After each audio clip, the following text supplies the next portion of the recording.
Okay, this is part three, Troy Jenkins' Capstone oral presentation. The next subject is assessing the competitive marketplace. This is really where things begin, if you will, for a marketer. Something that if it's not done right up front, makes it very difficult for you to be successful in the end. Some of the things that I've learned, in the 20 years that I've been doing this, and certainly, obviously, through my studies with WGU, is really how to effectively use qualitative and quantitative data to determine the competitive marketplace. Understanding and utilizing third-party data is critical.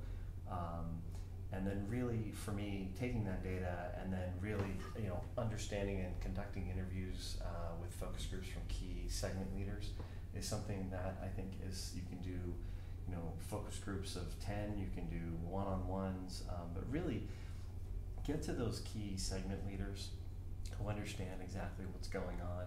They do this for a living, you might also be able to tap them.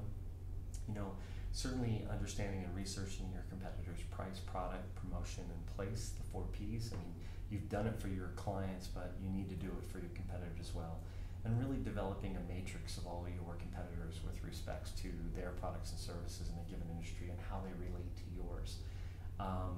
As we said earlier with third party, there's a number of services out there, Forrester, Gartner, who collect data of the competitive marketplace, and utilizing those services is really key. I also, one of the other things that I've learned over the years is really interviewing the client's product marketing people. This is what they do in a day out job. They live, breathe the competitive landscape.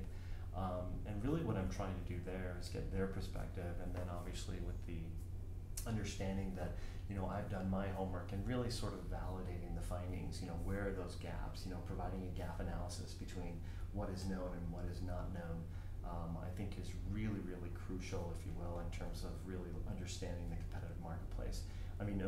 No stone should be left unturned on this. You should utilize every resource that's available. But I personally think, I would also be talking to my sales force as well.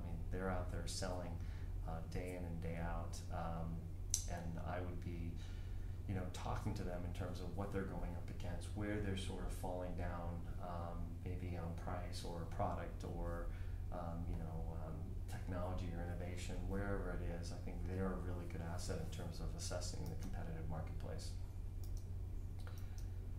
All right, now let's talk about planning for the future in a global marketplace. I think this is absolutely critical.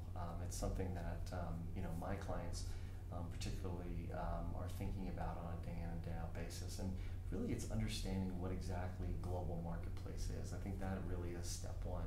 I think the idea of a global marketplace could be as simple as just being online, having a transactional website that can take orders from all over the place.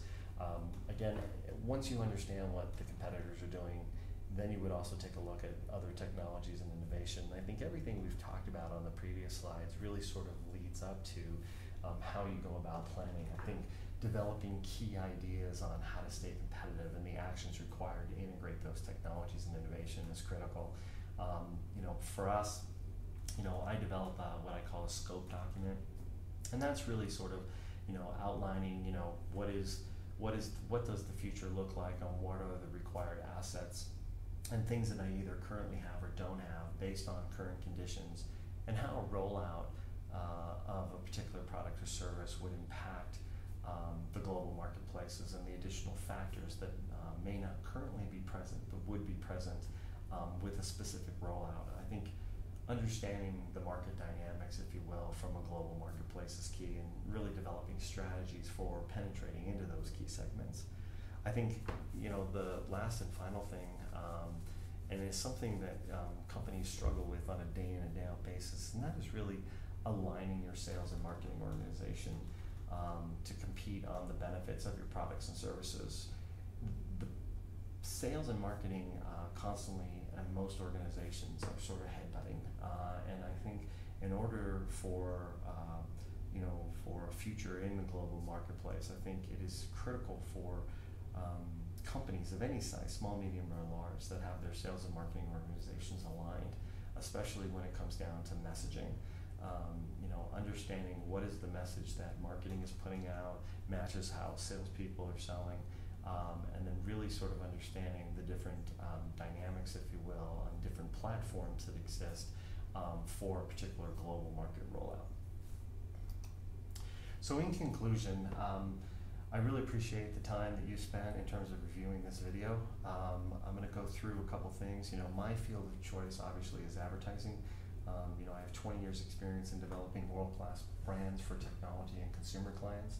I think I have a really good understanding, and even more of a deep understanding since attending WGU, and understanding the client's business problems and how to really identify those problems and solve it.